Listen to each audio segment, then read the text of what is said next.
क्या कहें? सरकार को तो मैं यही कहूँगा, ये अच्छा काम करने का आपके पास मौका है। आप जो उद्देश्य लेके सरकार बनाए हैं, जो मुझे समझ में आता है एक सामान्य भारतीय नागरिक के नाते, कि आपके अनेक उद्देश्य है, उसमें एक उद्देश्य है जो पिछड़े हैं उनको उठाना, उनको अपनी जगह, उनका सम्मान दिलाना। और संविधान में भी लिखा है कि हमें जीने का, सम्मानपूर्वक जीने का और सम्मानपूर्वक मरने का अधिकार है। Life with dignity and life with death with dignity. तो सरकार को मैं यही कहूँगा कि आज आपके हाथ में मौका है कुछ कर गुजरने का। जो श्रमिक संगठन के लॉस थे, उसमें जो सुधार किया था 1952 में बाबा साहब अम्बेडकर ने, जब वो कानून मंत्री थे, उसके बाद उसमें किसी प्रकार का सुधार नहीं।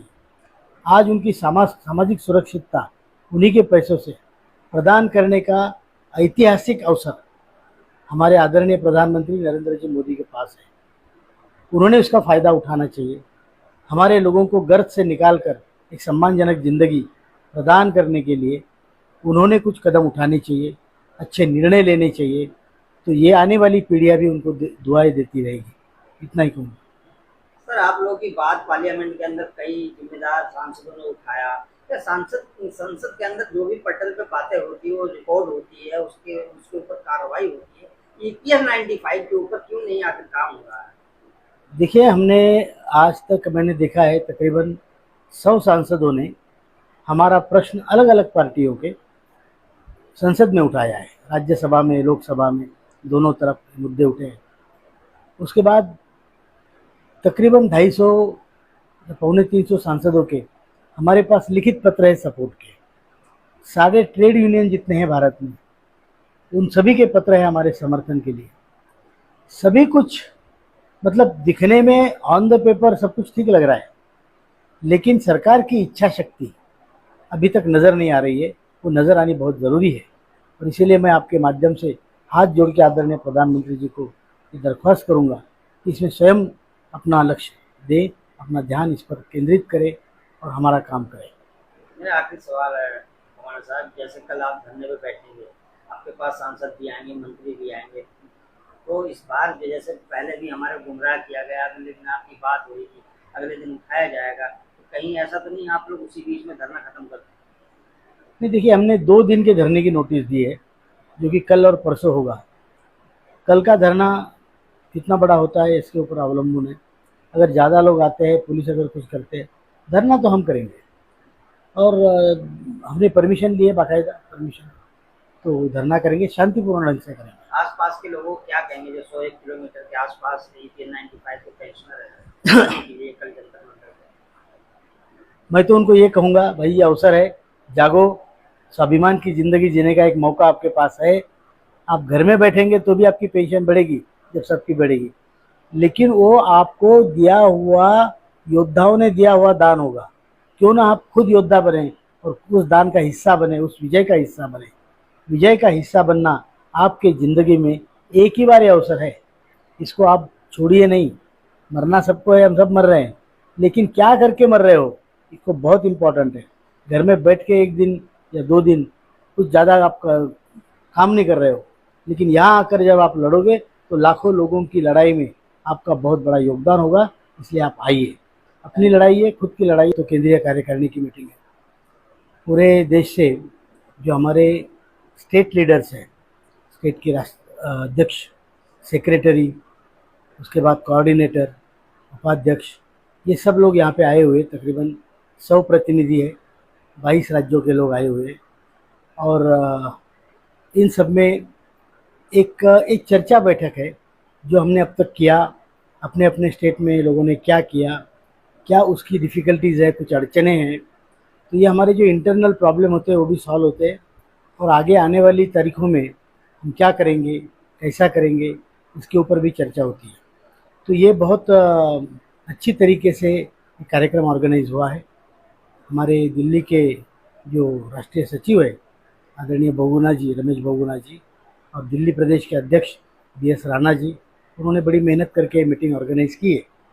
और इसमें सभी राज्यों के, उत्तराखंड, उत्तर प्रदेश, आसाम, मेघालय, बिहार, वेस्ट बंगाल, उसके बाद में त्रिपुरा का भी सदस्य है, बिहार है, गुजरात है, तमिलनाडु है, उसके बाद आंध्रा है, तेलंगाना है, कर्नाटक है और पंजाब, हरियाणा, सभी राज्यों के, महाराष्ट्र, सभी राज्यों के प्रतिनिधि यहाँ पे आए हुए हैं और सभी ने मिलकर अपनी बातें कही हैं।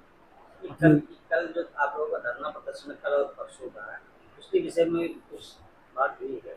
उसके विषय में हमारी ये बात हुई है कि लोगों में रोष तो ज़रूर है, लेकिन हमें कोशिश करना है कि लोगों का रोष किसी गुस्से में ना बदल जाए, संयम रखना ज़रूरी है। और ये कल का जो हमारा आंदोलन होगा, गवर्नमेंट ने भी उसकी दखल लेनी चाहिए, इसी के ऊपर हमारी चिंता प्रकट हुई है। और अगर कल परसों हमारा काम नहीं होता है तो फिर आगे चल के हमारी प्रतिक्रिया क्या रहेगी, इसके ऊपर मनन चिंतन चल रहा है। कहने का मतलब जो ये तो कार्यकारिणी बैठक थी, आप लोगों की केंद्रीय बैठक थी, कम लोगों की थी, 100-150 हाँ, की थी, तो इन कल का क्या रहेगा रूपरेखा?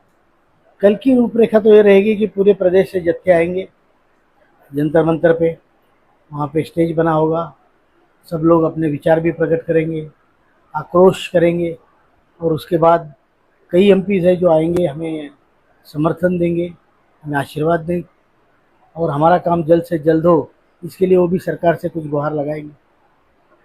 और कुछ जैसे आएंगे, कल भी आएंगे, सभी तो आ नहीं सकते के 95 के बुजुर्ग, कुछ लोग जो है समर्थ हैं, कोई असमर्थ है, तो उन लोग क्या कहेंगे, क्या संदेश आने? संदेश तो यही है कि पूरे भारत में 140-150 करोड़ की जनता है, लेकिन फौजी सिर्फ 18 लाख है। तो लड़ने के लिए सारी जनता को आने की ज़रूरत नहीं होती है। जो सक्षम हैं, जो लड़ सकते हैं, वो लोग आ रहे हैं। जो नहीं आ सकते हैं, उनके आशीर्वाद हमारे पीछे है, उनकी शुभकामना है। ये लड़ाई सबकी है और जो लोग यहाँ पे आ पाएंगे वो लोग लड़ेंगे, बाकी लोग हमारे लिए प्रार्थना करेंगे और सरकार की ये नीति का अवलोकन करेंगे कि कौन लोग मांग रहे हैं, क्या मांग रहे हैं और सरकार जो इतनी बड़ी व्यवस्था है वो क्या कर रही है, दे रही कि नहीं दे रही है, ये जनता देखेगी। कल आपने प्रेस कॉन्फ्रेंस भी किया होगा, आपने इससे पहले भी सरकार को चिताया था कि भाई आप अगर क्या ना हमारी मांग को पूरी नहीं करते हैं तो हम बड़ा धरना प्रदर्शन का आह्वान करेंगे। तो कल किसी का बुलावा था, किसी मंत्री का, किसी से मुलाकात हुई? जी नहीं, कल तो छुट्टी भी थी, वैसे आज भी छुट्टी है, कोई बुलावा तो नहीं आया। हाँ, हम मतलब हमें अपेक्षा है कि कुछ वो बुलाएंगे, बात करेंगे और कुछ कॉन्क्रीट निर्णय हमें देंगे। सरकार के लिए क्या कहेंगे? इतने दिनों से आपको घुमा रहे हैं, 7-8 सालों से, बड़े बुजुर्गों, अगर देश का बुजुर्ग भी इस तरह देश के अंदर वो होगा तो தங்களுக்காக ஏறத்தாழ 3 ஆண்டுகளாக போராடி கொண்டிருக்கிறார்கள். பல்வேறு மக்கள் பல்வேறு பிரச்சனையாக போராடி கொண்டிருக்கிறார்கள். நாமெல்லாம் பென்ஷனுக்காக போராடி கொண்டிருக்கிறோம். எல்லா பகுதியை சார்ந்தவர்களை காட்டிலும் வயது புரிந்தவர்களாக பல்வேறு உறவுகளை प्रियकुड़ी नहीं உள்ளவர்கள். चंदन है इस देश की माटी, तपोभूमि हर ग्राम है, हर बाला देवी की प्रतिमा, बच्चा बच्चा राम है, बच्चा बच्चा राम है। बोलो भारत माता की जय। Thank you Viresh Kulkarni. वीरेश नया चेहरा है, लेकिन ये करना और ये बहुत completion of financial literacy program. So as a result, financial awareness will improve. So since the scheme is aimed at first-time employees, and this scheme, this incentive under the scheme will be released only at the interval of 6 months. So they will get on-the-job training, and as a result, their employability will improve. For employers, it will offset the cost of additional job creation because they get incentive for 2 years.